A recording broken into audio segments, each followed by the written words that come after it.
रायपुर का रुख करेंगे, जहां पर नारी शक्ति वंदन अधिनियम पर सीएम का बयान सामने आया है। सीएम ने कहा बीजेपी सरकार देने जा रही महिलाओं को सम्मान, नारी शक्ति की भागीदारी से लोकतंत्र मजबूत होगा, ये कहा मुख्यमंत्री विष्णुदेव साय ने। सीएम विष्णुदेव साय ने कांग्रेस पर भी निशाना साधा और कहा कि कांग्रेस महिला आरक्षण की विरोधी है। मुख्यमंत्री ने सांसद विधायकों को पत्र भी लिखा। अधिनियम पर चर्चा को सीएम ने ऐतिहासिक बताया है।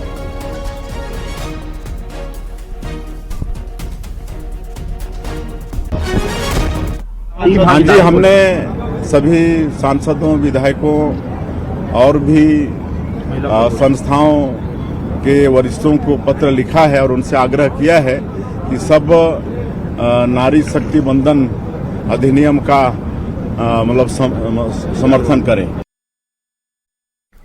और अब खबर इंदौर से, जहां वंदे मातरम पर मचे गदर के बीच अब रुबीना खान ने अपने बयान पर यू टर्न ले लिया है। रुबीना इकबाल ने अपने शब्दों पर माफी मांग ली है। अपने कथित अपशब्दों को लेकर रुबीना इकबाल ने खेद जताया है। पार्षद रुबीना खान ने कहा कि राष्ट्रगीत का पहले भी सम्मान करती थी और आज भी करती हूं। पुलिस ने दोनों पार्षदों से पूछताछ की थी और इसके बाद रुबीना खान के माफी मांगने वाला बयान सामने आया। आपको बता दें कि नगर निगम की बैठक में दो पार्षदों ने वंदे मातरम गाने से इनकार कर दिया था, जिसके बाद बवाल हो गया था।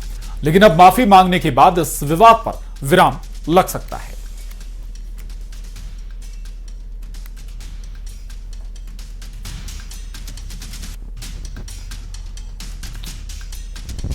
तो रुबीना खान दरअसल नगर निगम सदन के अंदर उन्होंने वंदे मातरम गाने से इनकार किया था। मामला पुलिस के पास पहुंचा और अब रुबीना खान अपने बयान से पलट गई हैं, या कहें उन्होंने यू टर्न ले लिया है।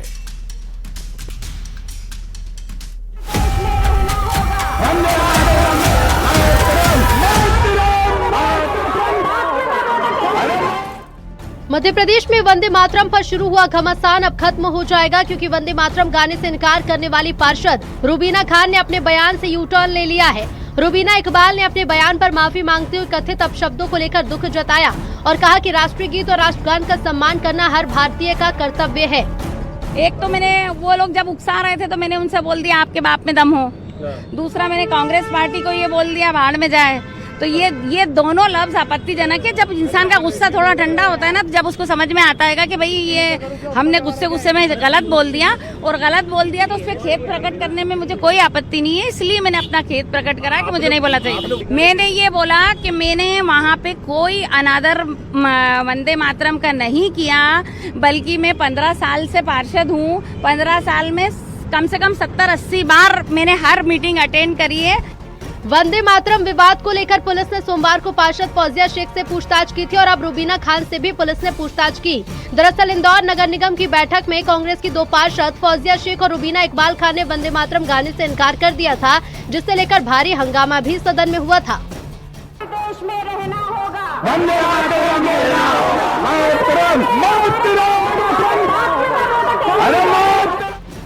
यही नहीं, सदन के बाहर भी रुबीना खान ने कहा था कि इस्लाम हमें वंदे मातरम गाने की इजाजत नहीं देता, फिर हम क्यों वंदे मातरम गाएं?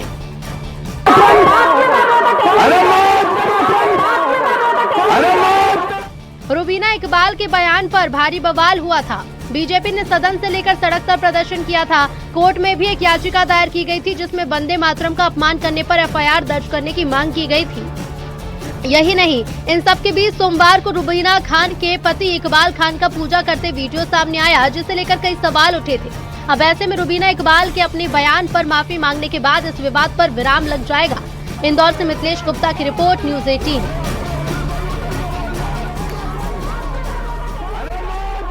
तो वहीं आज बाबा साहब अम्बेडकर की जयंती है। प्रदेश भर में इस मौके पर कार्यक्रम आयोजित हुए हैं।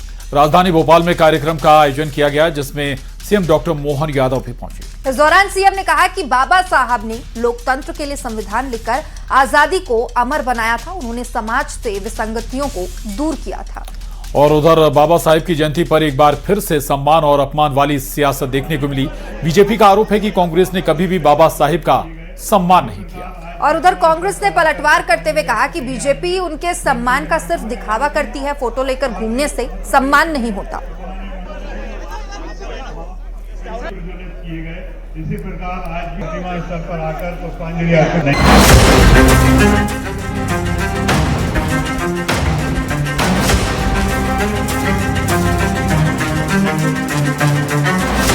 एमपी में अंबेडकर जयंती के मौके पर एक बार फिर बाबा साहेब के नाम पर सियासी तकरार देखने को मिली।